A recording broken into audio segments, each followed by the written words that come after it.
Merhaba，大家好，我是宝天。今天跟大家分享 köfte 的做法。大蒜磨成蒜泥，洋葱爆丝，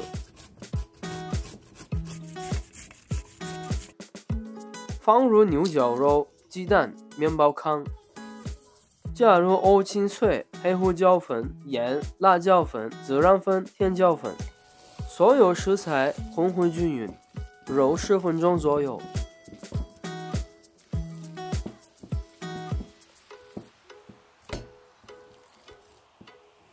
牛绞肉冷藏腌制至少半个小时以上，把调味好的蔬菜铺在烤盘上，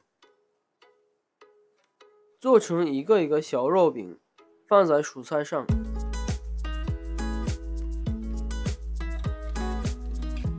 做什么形状都可以，没有讲究。多的肉饼可以冷冻保存。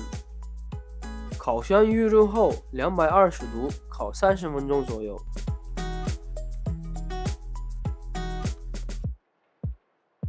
在肉饼上放点芝士，配着米饭、无糖酸奶一起吃。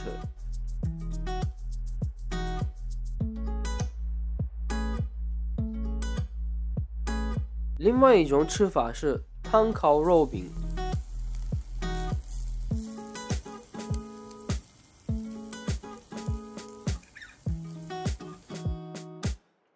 烤到两面微焦后，用饼包起来吃。